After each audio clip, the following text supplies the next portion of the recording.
बिस्मिल्लाहिर्रहमानिर्रहीम अस्सलाम वालेकुम। Welcome back to my channel educational tips. कैसे हैं आप सब? आई होप सो आप सब बिल्कुल ठीक ठाक होंगे। स्टूडेंट्स, आज ही हम शुरू करने जा रहे हैं यूनिट नंबर 2। वैसे ही रिमेंबर हमने स्टार्ट किया हुआ था, ये हमने पढ़ा था पेज नंबर 15 और पेज नंबर 16 हम लोगों ने पढ़ लिया था। मैं आप लोगों को फिर भी थोड़ी सी पिछले रिवाइज करवा देती हूँ, और अगर आप लोगों को डिटेल चाहिए तो आप मेरे चैनल पर विजिट कर सकते हैं, वहाँ पर आप लोगों को मेरी वाली वीडियो मिल जाएगी।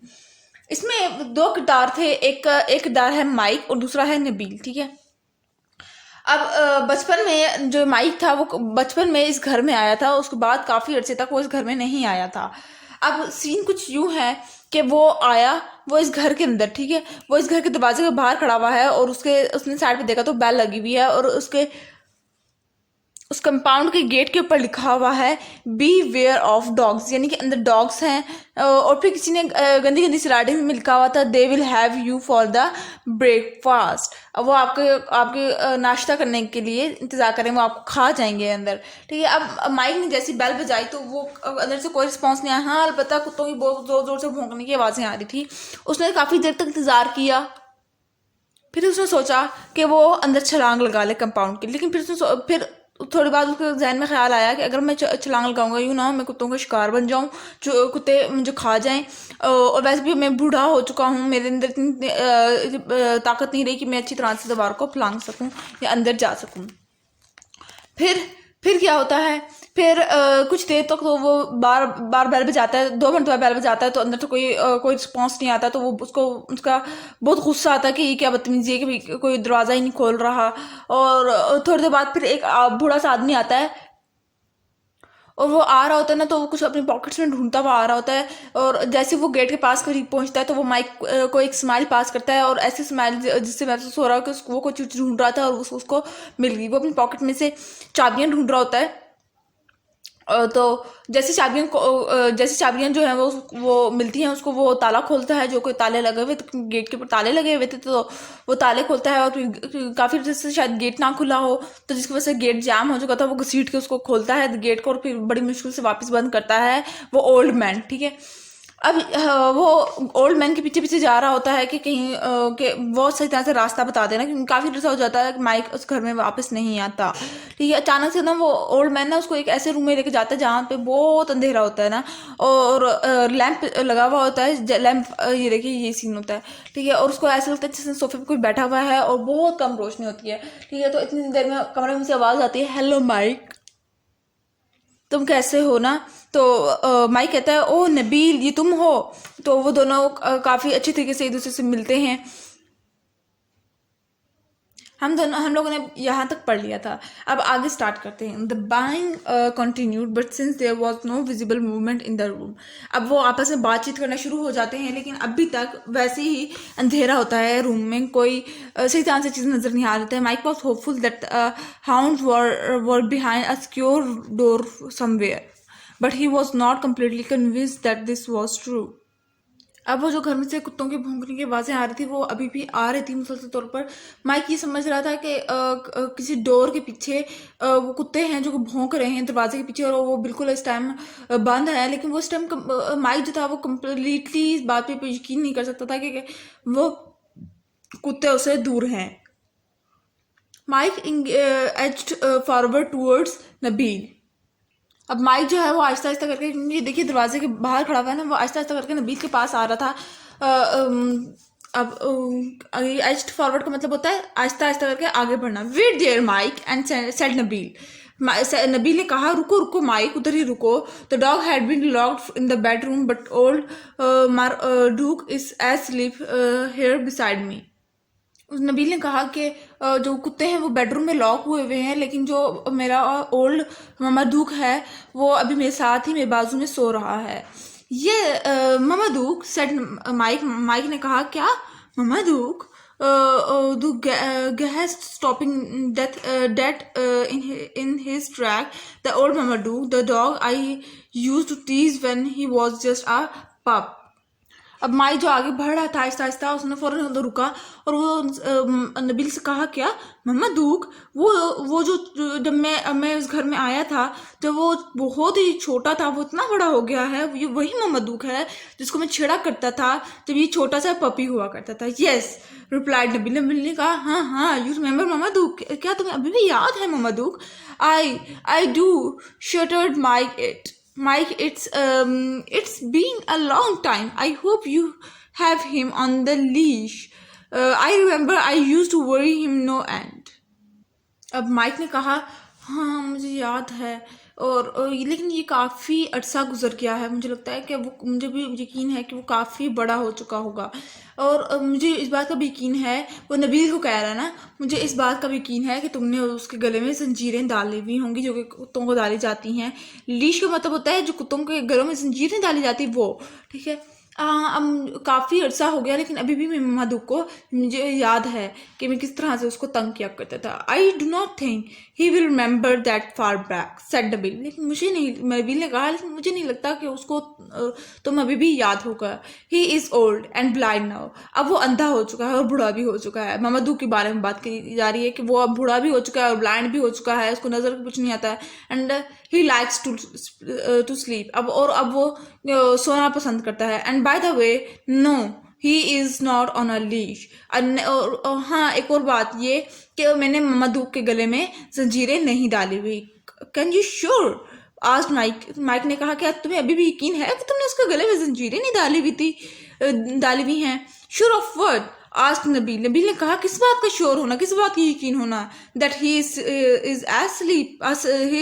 स्लीपिंग। उस नबील ने कहा कि किस बात का श्योर, कि इस बात का श्योर कि वो सो रहा है। You can hear him snoring, you can't you, तुम उसके खराटों की आवाज़ें सुन सकते हो, क्या तुम नहीं सुन रहे हो? नो नो, विस्पर्ड माइक ने आहिस्ता आहिस्ता से कहा, नहीं। Are you sure that he does not remember me, क्या तुम्हें याद है, क्या तुम पक्के हो इस बात की, तुम्हें यकीन है कि वो उसको अभी भी मैं याद नहीं हूँगा? Just then the snoring stop abruptly. अब जैसे उसने बोला तो फौरन अचानक से वो जो खराटे ले रहा था, वो अचानक से जो मतलब मम्मा दूक जो खराटे ले रहा था, वो अचानक से बंद हो गए। The dog form on the sofa start, a large head was raised and two great nostrils sniffed the air loudly. Nabil and Mike did not make a sound. अब वो जो जहाँ पर वो नबील बैठा हुआ था, उसके साथ सोफे की मूवमेंट शो हुई कि कोई सुसराहट महसूस हुई माइक को, और उधर से ही मतलब कि सोफे वाली साइड से हवा में बहुत सी ऊंची सी सांस लेने की आवाज़ नहीं आती, उस तरह से सांस लेने की आवाज़ आई। Nabeel and Mike did not make a sound, Nabeel और माइक ने कोई एक साउंड प्रोड्यूस नहीं की, कोई साउंड नहीं की। फिर आगे आ जाए पेज नंबर 18 पर, topic then there was cues. अब जैसे ही उन्होंने वो कुत्ते की उठने की आवाज़ सुनी, तो वहाँ पर एक अफरा तफरी मच गई। The dark from leaped into the air, urgently scrambling to get off the sofa, a snarling ringing Mamadook leaping forward towards Mike, drawn out the baying from the distant bedroom. अब अचानक से सोफे के ऊपर से किसी की छलांग लगा के, एक में से छलांग लगा के ज़मीन पे आने की आवाज़ आई, और इस तरह से लगा जिस तरह से कोई चीज़ ना, मामा दूक जो है वो उस माइक की तरफ बढ़ रहा था, मतलब माइक की तरफ आ रहा था। ठीक है, stop him, do something, screamed Mike ने फिर जैसे देखा ना कि मामा दूक उसकी तरफ आ रहा है, ठीक है, माइक ने जोर चिल्लाते हुए कहा, उसको रोको, वो मेरी तरफ आ रहा है। And he was to scrambled between a large arm chair, और फिर अब वो कुर्सी के पीछे दबता हुआ उसको चीख के कह रहा था कि मम्मा दूक को रोको, वो मेरी तरफ आ रहा है।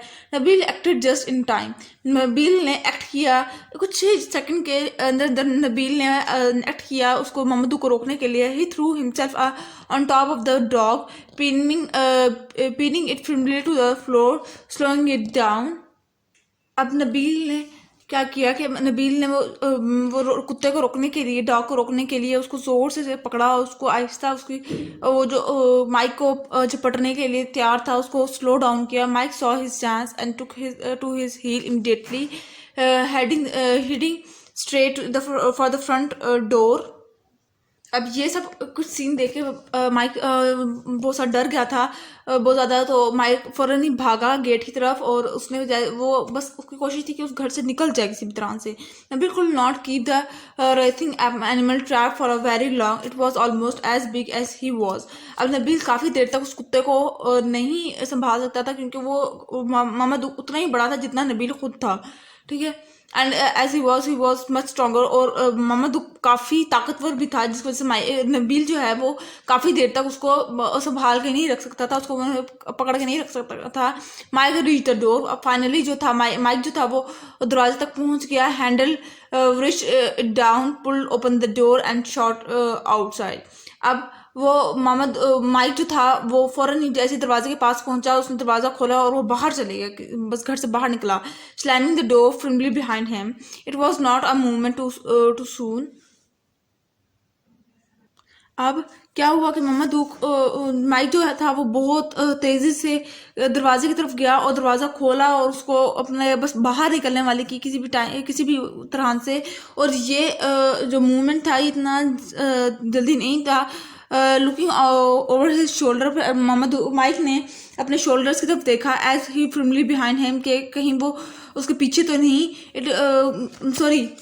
Looking over his shoulder as he raced from the gate, जैसे ही वो गेट से बाहर निकला तो उसने अपने शोल्डर्स को देखा। Mike saw Mohammed great paws up against the window, pounce raced from the gate.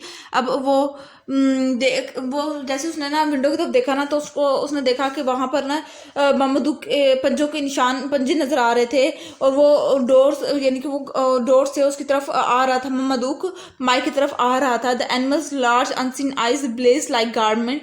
अब वो जो बड़ा सा जानवर था उसकी आइज इस तरह से चमक रही थी। एंड हिज अब देखिए मोहम्मद देख नहीं सकता लेकिन उसकी आंखें इतनी ज्यादा चमक रही थी। And his teeth was bare, उसकी जो नोकीले दांत थे वो बाहर आए हुए थे।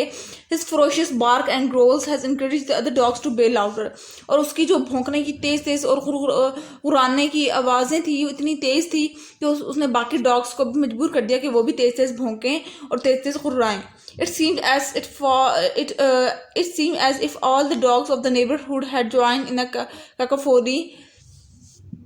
ये इस तरह से लग रहा था जिस तरह से सारे के सारे इर्द गिर्द के जितने भी गली के डॉग्स थे, जितने भी कुत्ते थे, वो सारे इकट्ठे हो गए हैं। Mike leaped up and over the gate like an athlete in his prime।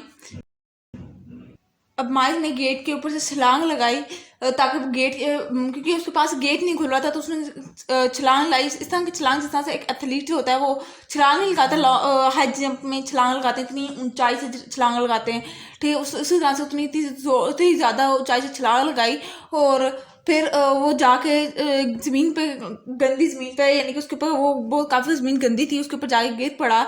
He stood up शेकली, वो कांपते हुए खड़ा हुआ। And still breathless dusted his jacket and trouser with troubling hands. अब वो उसके कपड़े भी काफ़ी ज़्यादा गंदे हो गए थे और वो उसको सांस लेने में भी काफ़ी मुश्किल हो रही थी, उसकी सांस फूल चुकी थी। From his pocket he took a large white handkerchief and wrapped the switch off his bro. अब उसने अपने पॉकेट से एक सफ़ेद कलर का रुमाल निकाला और उससे अपना पसीना साफ किया। Bye Nabeel, he called out and wave. उसके बाद उसने ज़ोर से आवाज़ में से कहा नबील, अल्लाह हाफिज़, खुदा हाफिज़। ही कॉल्ड आउट एंड वेव, उसने कहा और उसने हाथ से यूं बाय की तरह के, जिसे हम लोग बाय हाथ से इशारा नहीं करते बाय का, उस तरह से इशारा किया है। As he hastily made his way down the road without even turning to look। अब उसने रोड की तरफ आगे भागा बगैर पीछे मुड़े। I will call you some time, मैं तुम्हें काफ़ी देर तक पुकारता रहा। Perhaps we can't meet in town one day, लेकिन फिर भी मैं कोशिश करूँगा कि हम लोग दोबारा मिल सकें। They never did see each other again. और इस तरह से वो माइक डर के भाग गया था और नबील उसको बोलता रह गया था कि रुको रुको रुको रुको, शायद हम कभी मिलेंगे, इसी टाउन के अंदर मिलेंगे हम कभी फिर, लेकिन वो दोबारा आज तक कभी भी नहीं मिले। ये देखिए माइक किस तरह से उसको बस पकड़ने वाला था। ठीक है जी, तो ये थी आज की रीडिंग। आई होप सो आपको समझ आ गई होगी कि आज का लेक्चर आप लोगों को समझ आ गया है। तो मेरे चैनल को सब्सक्राइब कर दीजिएगा, वीडियोस को लाइक कर दीजिएगा और साथ ही साथ बेल आइकन को प्रेस करना मत भूलिएगा। इससे जी मेरी आने वाली हर लेटेस्ट अपडेट से पहले आप तक पहुंचेगी। मिलती हूँ किसी और वीडियो में, दुआ में याद रखिएगा। अल्लाह हाफिज़।